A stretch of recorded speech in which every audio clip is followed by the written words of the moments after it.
I'm legal redress for the NAACP for the states of Alaska, Oregon, and Washington.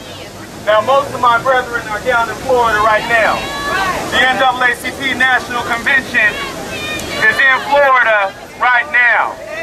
At this moment in time, we are busy getting petitions signed to force the Department of Justice to actually file criminal charges against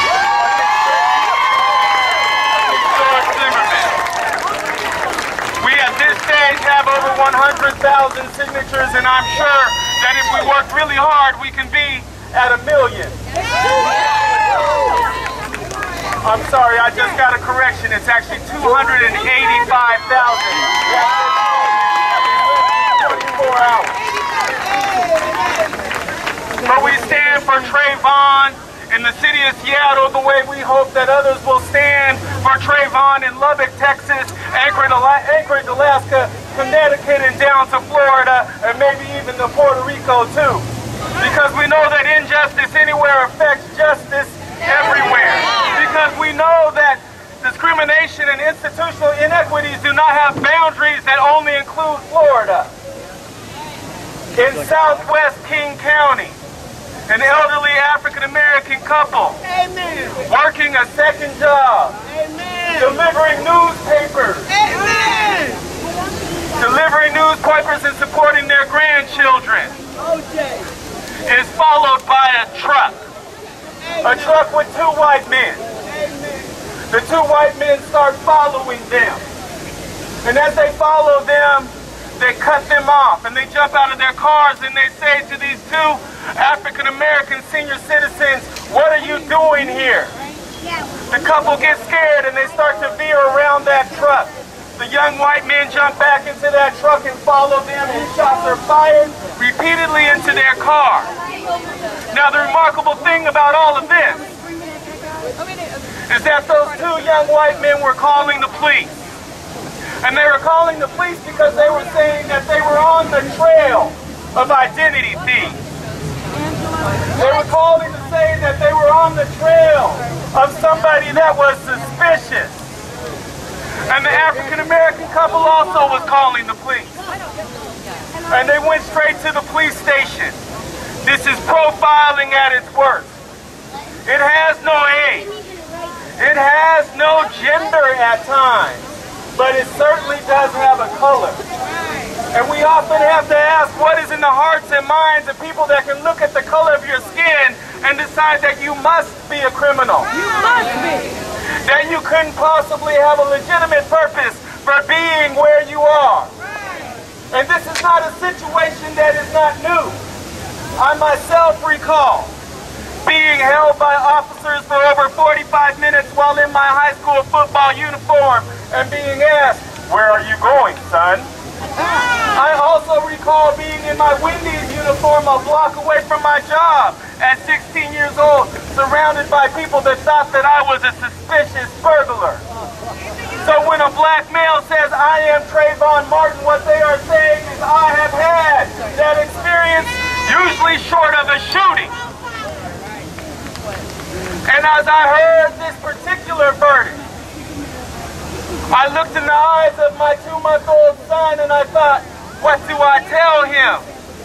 How do I teach him? How do I help him to understand that we are not yet in a place, that we are not yet in a place where he will be judged by the character, the content of his character, but rather, in this harsh realm that we live in, until things change, the only way he might get justice as a victim is if he simply raised his hands and said, "It's okay to shoot me." I think that's the only way that you might be held accountable for your actions. Only person here who didn't shoot anybody in the last 20 minutes, let me tell you. This is a tough and difficult situation. This is a situation where I ask you all to truly understand that there were many Trayvon Martins last year, not just one. In the heart of Mississippi, there were a number of young African-American men that were lynched. One in particular was lynched by 4 young white men, shot and killed Thankfully, the FBI got involved and said, wow, you said that kid had a gun, but gee, that gun that you placed in his hand was actually one of yours. This is what we must stand against. This is what we must pay attention to. And the real demon in this room, in this world, is inequity, racism, and hatred. And we need to find our way through all of that. We need to break down those institutional walls. We need to create opportunity for all people and be in a place where no more can a young man carrying Skittles be shot and killed. Where no more can a judge decide that a certain source of evidence cannot come in so that somebody is almost instantly is found not guilty. We cannot help but pay attention to the fact that a voice recognition expert was not allowed to testify. And if that expert had been allowed to testify, what many people on the jury would have come to know is that that expert of over 30 years had said that voice that was screaming for help was definitely not Mr. Zimmerman. Was definitely not Mr. Zimmerman. But I want you all to know that the reason we are in solidarity is because we believe in a brighter day. Because we stand unified to actually push for such a thing. And the question that I have to ask all of you and look in the mirror and ask myself is, would we be here if there was a conviction? Because even if there was a conviction, the need to stand together would not have changed. We would need to be here to address the issues on every corner in America. We stand for humanity and peace at this moment. And we tell our black mothers that are looking at their black sons that we stand with you. We stand with you.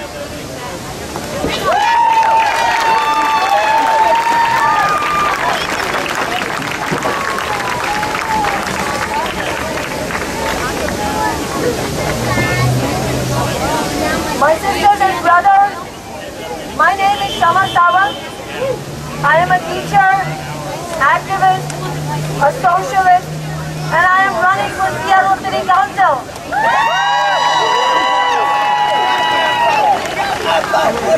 Yesterday was a day of travesty and ignominy, a day of outrage, a day when the deep racism of the U.S. criminal justice system laid itself bare before the eyes of a new generation of youth, before all of us.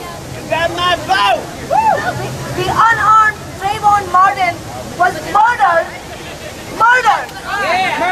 by a self-appointed neighborhood vigilante who convicted him on sight for being a young man in a hoodie, for walking while black. He followed him with a gun, attacked him, and murdered him at point-blank range. The case was open and shut. Trayvon was killed not once, but twice. First by Zimmerman, and second by the trial.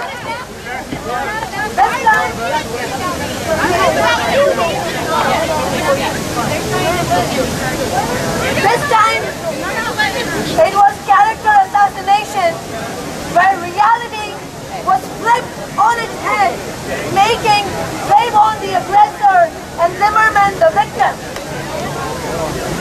How many more Trayvons will be killed? How many more Zimmerman will walk free before something is done? Woo!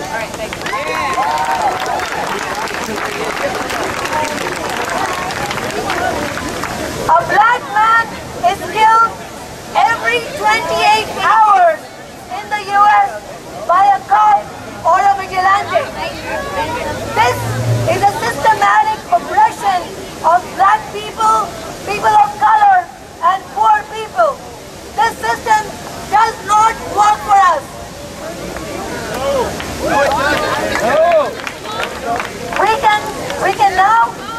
We can now turn the mass outrage over the verdict into mass action. The time has come to build a new social movement which challenges the entrenched racism and the inequality of our society.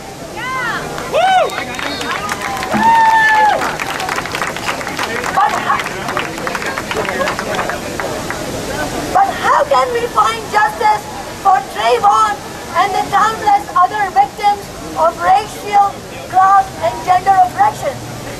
We need to recognize what is at root of the racism, this hatred and fear of black people. Racism is necessary for this oppressive system of capitalism to exist. It prevents ordinary people from different races from coming together and turning their fire towards Wall Street, corporate politicians, and the ruling elite. Those thugs, the bankers, the billionaires, the capitalists, they are the criminals of our society. They are amassing unimaginable wealth by exploiting the rest of us and maintaining their power by dividing us. We must build the most serious and committed challenge to this racist system. We have to build a new, vibrant, independent, united, grassroots working class movement. A movement that will put on trial American racism, sexism, class and gender exploitation, and the system of capitalism itself. We should recognize that what really strikes here in the heart of the ruling elite is a strong movement which demands organization and leadership. We must keep in mind that the Black Panther Party for Self-Defense was born in October 1966 after the Watts riots. Now is the time to build similar movements. Here in Seattle, we have to fight against the endemic oppression by the Seattle Police Department. We have to call for a civilian oversight committee with full hiring, firing, and subpoena powers over the Seattle Police. We have to fight for all the rights of the oppressed. We have to fight for $15 an hour minimum wage. Let's put an end to those dead-end jobs that take our youth nowhere except a hell of poverty. We must make Trayvon, Marissa, and Romali our rallying cry today to dismantle the system of capitalism and racism. Solidarity.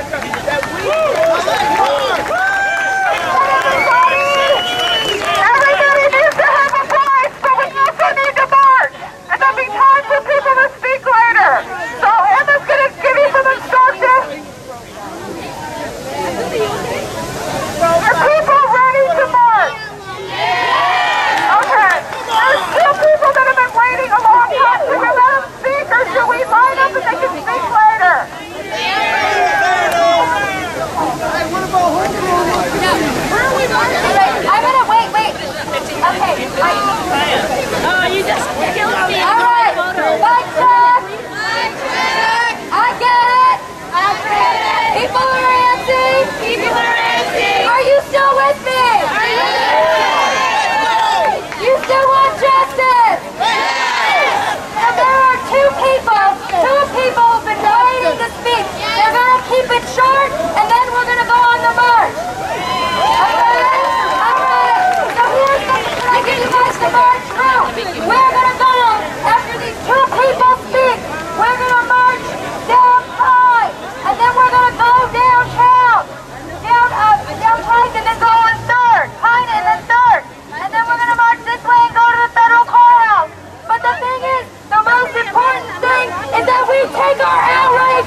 right. Talking about what's right and what's wrong. I was wrong.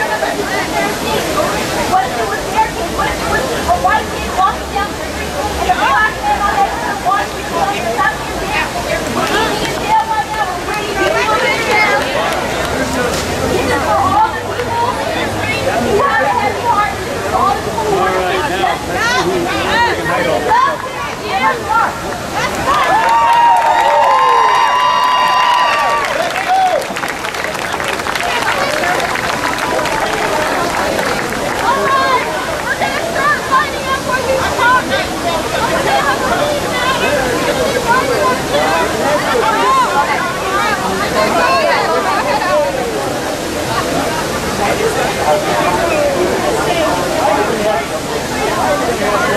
All the time.